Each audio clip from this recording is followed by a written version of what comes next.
Dear students of class 9, আজিৰ এই ভিডিঅ'ত মই তোমালোকৰ বাবে ইতিহাসৰ প্ৰথমটো অধ্যায় ভাৰতবৰ্ষলৈ ইউৰোপীয়সকলৰ আগমন এই পাঠটোৰ যিবিলাক ভিতৰুৱা short question very short question 1 মাৰ্কৰ সেইখিনি প্ৰশ্ন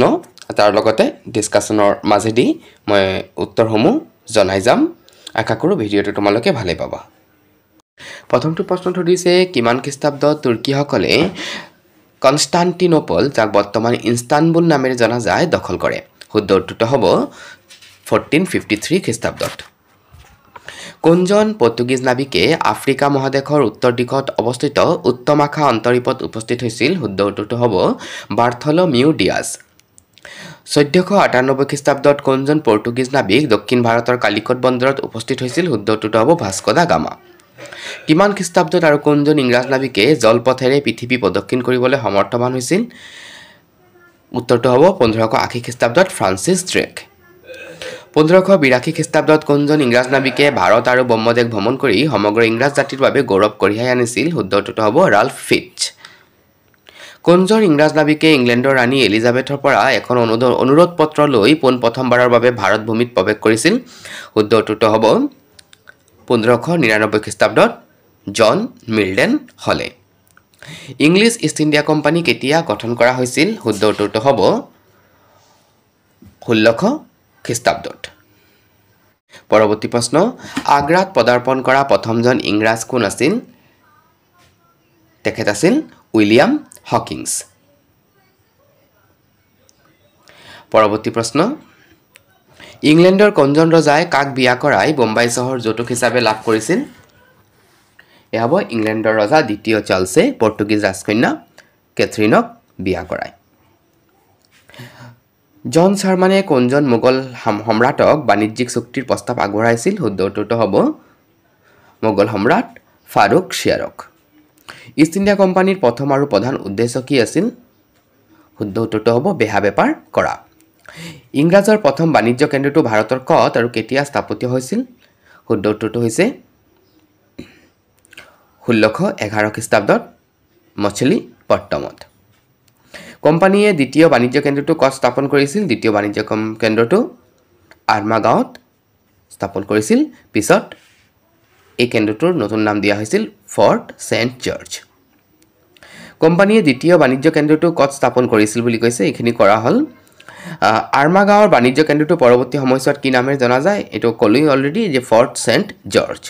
ইংলেণ্ডৰ ৰজা দ্বিতীয় চাৰ্লছে কাক বিয়া কৰাই যৌতুক হিচাপে বোম্বাই চহৰ লাভ কৰিছিল ইয়া হ'ব কি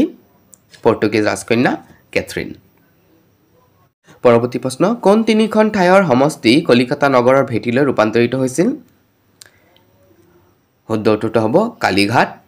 যা বৰ্তমান কলিকতাই বুলি জনা যায় হুতানতি আৰু গোবিন্দপুৰ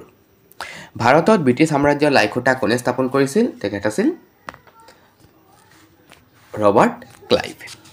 কাৰ কাৰ্যকালত ইষ্ট ইণ্ডিয়া কোম্পানী ভাৰতৰ একমাত্ৰ শক্তিৰূপে পৰিগণিত হৈছিল শুদ্ধ উত্তৰটো হ'ব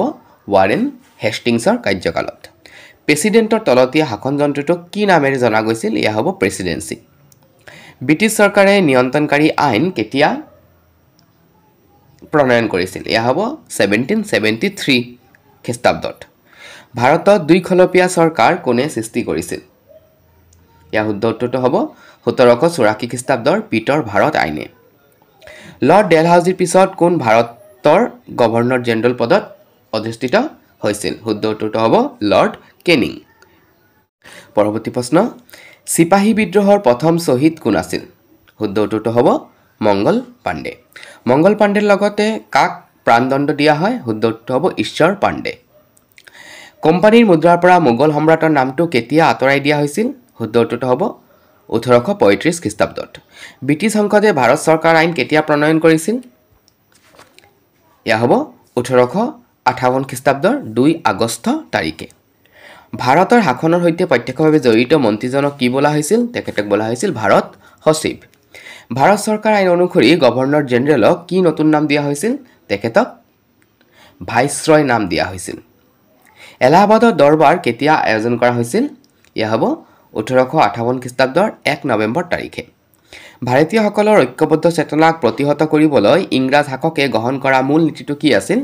নীতিটো আছিল ভাগ কৰা আৰু শাসন কৰা পৰৱৰ্তী প্ৰশ্ন লৰ্ড কেনিঙে কোন দুজন বিত্ত বিশেষজ্ঞক ভাৰতলৈ মাতি আনিছিল তেখেত দুজন আছিল জেমছ উইলছন আৰু চেমুৱেল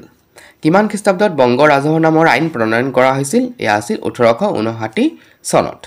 উদৰ শিক্ষা সংস্কাৰ আঁচনিখন ভাৰতত কোনে প্ৰৱৰ্তন কৰিছিল এইখিনি প্ৰৱৰ্তন কৰিছিল লৰ্ড কেনিঙে উদৰ শিক্ষা সংস্কাৰ আঁচনিখনৰ এটি আঁচনি উল্লেখ কৰা এটি আঁচনি হ'ল যে প্ৰত্যেক প্ৰদেশতে এজন সচিবৰ তলত এটা শিক্ষা বিভাগ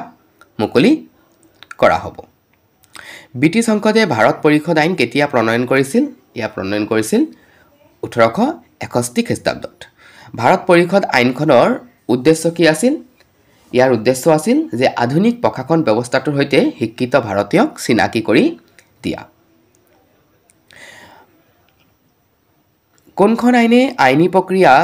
প্ৰক্ৰিয়াৰে ভাৰতীয়ক বিধায়িনী ক্ষমতাৰ অংশগ্ৰহণৰ সুবিধা দিছিল ইয়া হ'ব 1861 খ্ৰীষ্টাব্দৰ ভাৰতীয় পৰিষদ আইনে ভাৰতবৰ্ষৰ স্থায়িত্ব শাসনৰ ভেটিটো কোনে নিৰ্মাণ কৰিছিল শুদ্ধ উত্তৰটো হ'ব লৰ্ড ৰিপনে নিয়ন্ত্ৰণকাৰী আইন কেতিয়া প্ৰণয়ন কৰা হৈছিল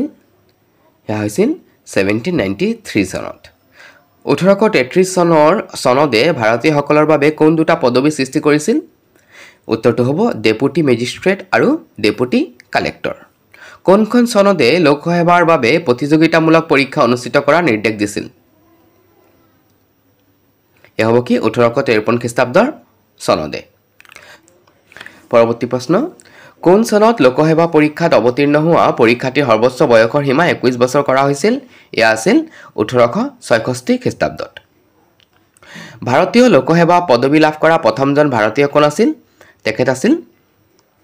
সত্যেন্দ্ৰনাথ ঠাকুৰ ভাৰতীয় লোকসেৱাৰ পদবী লাভ কৰা প্ৰথমজন অসমীয়া কোন আছিল তো প্ৰথমজন অসমীয়া আছিল আনন্দৰাম বৰুৱা কোনজন ভাইসৰয়ৰ কাৰ্যকালত ভাৰতীয় লোকসেৱাৰ পৰীক্ষাৰ্থীৰ বয়স 21 বছৰৰ পৰা 19 বছৰলৈ হ্ৰাস কৰা হৈছিল তো তেতিয়া ভাইসৰয় আছিল lord Liton public service commission কেতিয়া গঠন কৰা হৈছিল ইয়া গঠন কৰা হৈছিল 1886 খ্ৰীষ্টাব্দত আইচিছন আয়োগে লোকসেৱা বিভাগটো কোন তিনিটা ভাগত ভাগ কৰিছিল এই তিনিটা বিভাগ আছিল imperial Indian civil service provincial civil service আৰু সাবঅৰ্ডিনেট সিভিল সাৰ্ভিস কোনখন আইনে ভাৰতবৰ্ষ যুক্তৰাষ্ট্ৰ গঠন কৰা হ'ব বুলি ঘোষণা কৰিছিল এয়া আছিল 1935 চনৰ